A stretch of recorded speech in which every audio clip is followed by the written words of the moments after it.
Hey, what's up, Star Status? It's the Benz man, back again with another video. So in today's topic, I do want to talk about the CL Class Mercedes. Yes, so as the prices get more and more affordable, so y'all know the model I'm roughly talking about is from 2007 to 2014 models.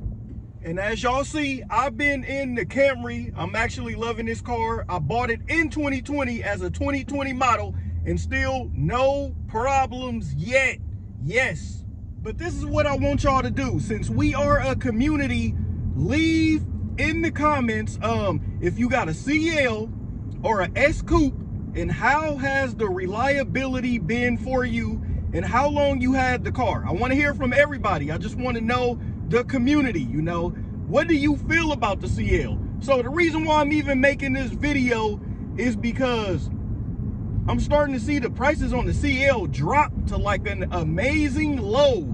I've seen some, you know, 80,000 miles on it for roughly the car is about 10K, 14K, like wow, for a beautiful rare CL. Now I just want to let y'all know that is one of my favorite Mercedes Benzes of all time. And who else and who's better to talk about this car than me? I had my CL for over 5 years. So I knew the car in and out. I learned it, I drove it and everything. Now, just because I'm saying I probably won't buy another one, you probably should.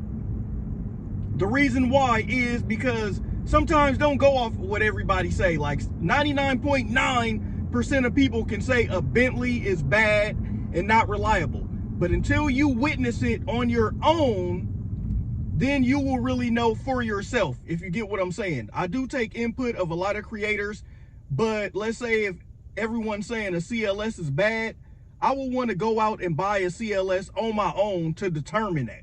So you should too. So listen to the information I'm saying, but still make your own judgment. But I would still recommend, if you are looking for one, to still go out and get the experience of it, because it's a wonderful car. It's a lovely car. It's a beautiful Mercedes Benz. Yes, indeed, it is. They're fancy ass turbocharged Mercedes Benz. But just for me, you know, some feelings got brought up because I was looking at, I wonder how much some CLs cost right about now, like in 2025, going on in the future. Like the prices look really good and you get a rare car. But for me, this is just for me only. So when I got my CL, it was all good. I had roughly about 60K on it at the time with not a problem in sight wrong with it. Over time, the suspension went bad. I got videos of this. Y'all can check my channel. Suspension went bad. It started leaking. 4K job. Engine mounts go fairly fast. That's a 1.2K job. Now remember, this is not a cheap car. When this car first came out, this was Mercedes-Benz highest costing non-AMG model. So really let that sink into your head. I had to have it get towed, you know, several times because sometimes it wouldn't start, ignition problems. But all that in all is to say it's still a good car. It's weird. I got mixed feelings about it. It is a reliable car, but things do happen to it because guess what?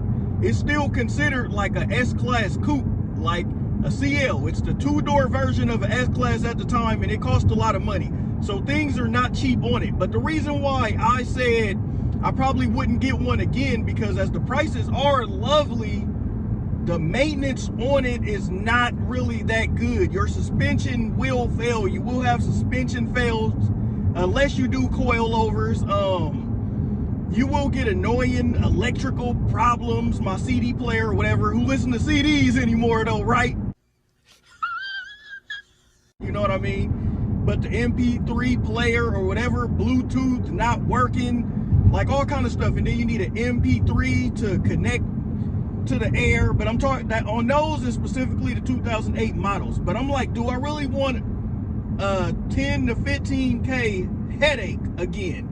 And the answer for me was no. But if it's your first time thinking about one, go ahead and get that experience. Go ahead and get one. Now, if you can get your hands on like a model 2012 to 14, those would be the golden years. Less problems, but the headache is still there. You got to remember, especially now, it's like a 2008, 2018, it's like a 15 to 17-year-old car. You know, wow, but they are so lovely and rare. Like on the road, you're probably not gonna run, you might run into 1 or 2 CLs driving it. I used to run into like 1 a month, maybe 3 if I'm lucky, but just looking around, just check the road.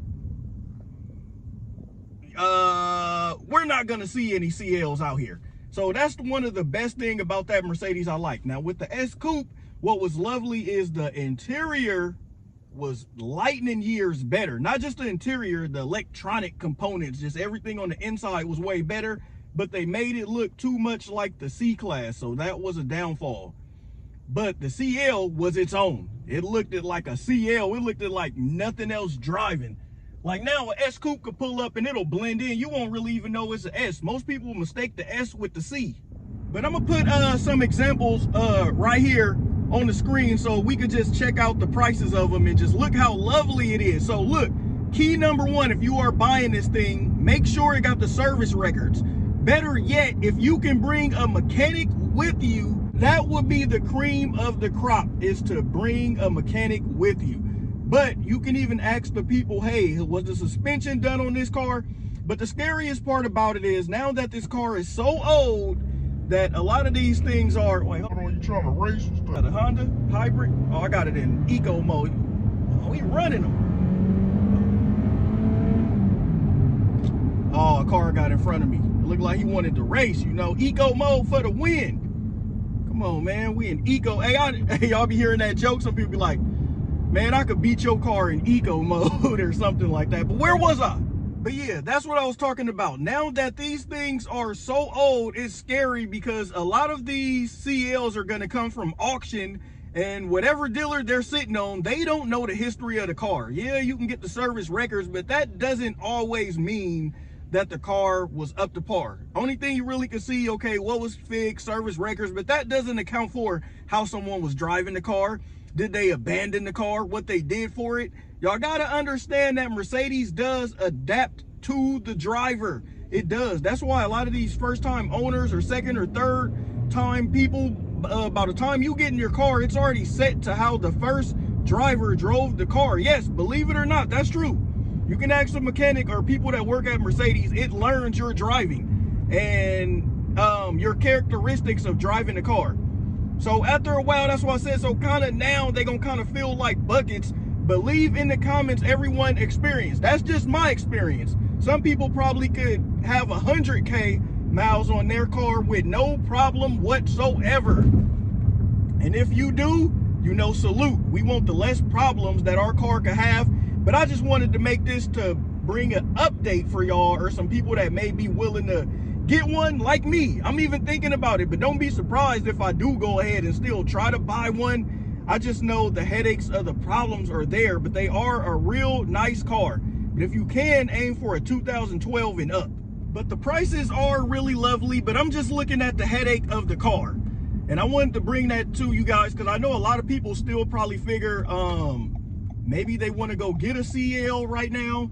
Or not only that, not only do they want to go get one, they're probably thinking about maintenance on it. So I went through a lot with mines, and for me alone, now that the car is older, the headache is not worth the lower price. And that's why a lot of Mercedes get hit with depreciation, because they know that Camrys like can get still a lot. Like I bought this Camry in 2020 as a 2020 model. It's 2025. I roughly could get probably still over 20K for the car. Like Benzes, you can't say the same because they know the maintenance hit. But people can say, you know, just get a warranty, you'll be all right. But the car is so older, like, I just don't know personally if it's worth it, you know. But go ahead and make that purchase if you want to, because you got to experience it for yourself. I don't like when these other YouTubers say, stay away from this car, stay away from that. Get it yourself and be your own judge, you know. I hope this video helps some, if anybody, you know. All right, signing off, Benz Man.